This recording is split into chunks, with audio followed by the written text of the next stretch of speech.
Hello everyone, আজি বহু দিনৰ মূৰত এটা মিনি ভ্লগ লৈ আহিলো। লগতে আজি মোৰ বাবে এটা বিশেষ দিনো।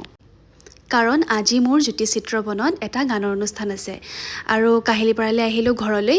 আৰু কাহিলিপাৰাতে যেহেতু জ্যোতিচিত্ৰবন আছে মোৰ ঘৰৰ ওচৰতে হৈ যায়, হেতু কাৰণে ঘৰতে আহি পেলাই ৰেডি হৈ পেলাই মই গানৰ অনুষ্ঠানলৈ যাম আৰু এয়া ধুনীয়াকৈ ভাত খাজ খাই লৈ পেলাই মই এয়া ৰেডি হ'বলৈ লৈছো আৰু আজি গানৰ অনুষ্ঠান মই এই কাপোৰযোৰ পিন্ধিম। কেনেকুৱা লাগিছে আপুনি কমেন্ট কৰি জনাব দেই। আৰু অনুষ্ঠানটো 6 বজাৰ পৰা আছিল কাৰণে মই সোনকালেই ৰেডি হৈ পেলাই এয়া ঘৰৰ পৰা যাবলৈ লৈছো।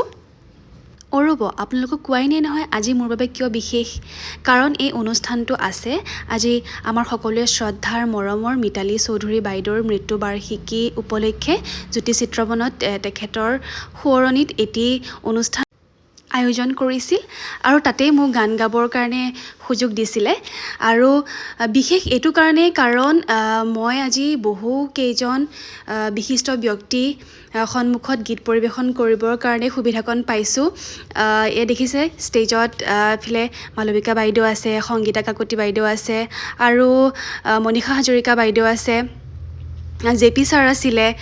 বহু কেইজন বিশিষ্ট ব্যক্তিৰ সন্মুখত গীত পৰিৱেশন কৰিবলৈ পোৱাটো মোৰ বাবে বহুতেই ডাঙৰ কথা।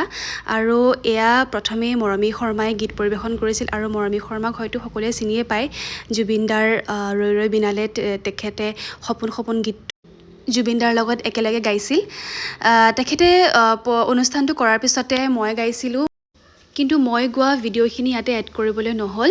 বাৰু যি কি নহওক, আমাৰ গানৰ অনুষ্ঠান শেষ হোৱাৰ পিছতে এয়া জেপি ছাৰক এৱাৰ্ড দিয়া হৈছিল আৰু ছাৰৰ যিমানবিলাক কালজয়ী গীত আছিলে, স্মৃতি আছিলে, গোটেইবিলাক এনেকৈ স্ক্ৰীণত দেখুৱাৰ পিছতে ছাৰকে এৱাৰ্ডটো দিয়া হৈছিল। আৰু এৱাৰ্ড দিয়াৰ পিছতে ছাৰে পৰিচয়বিহীন গানটো গাইছিল আৰু সেই গানটো গোৱাৰ সময়ত আমি যিমানবিলাক দৰ্শক আছিলোঁ সন্মুখত বহি সকলোৰে চকুত চকুপানী আহি গৈছিল। আচলতে ইমানেই সেই সময়খিনি ভাল লগা আছিল আৰু তেওঁৰ কথা কেইটামান কৈছিলে, সেই কথাকেইটাই মানে আমাৰ সকলো দৰ্শকৰে মন চুই গৈছিল। আৰু শেষতে আমি সকলোৱে মিলি ফটো উঠিলোঁ, ছাৰৰ লগত উঠিলোঁ আৰু আমি যিকেইজনী গান গাইছিলোঁ গোটেইকেইজনী ফটো উঠিলোঁ আৰু এয়া কৈলাশ দাহঁতৰ লগতো ফটো উঠিলোঁ, যিহেতু আমাৰ লগত তেওঁলোকে বজাইছিল। আৰু এয়া ৰাজাদাৰ লগত ফটো উঠিলোঁ। আৰু এয়া অনুষ্ঠানত দিয়া মোক মৰম আছিল, গামোচা, তাৰপিছত এখন সোঁৱৰণি, তাৰপিছতে এটা ট্ৰফি আছিল আৰু ডিনাৰ কৰিলোঁ।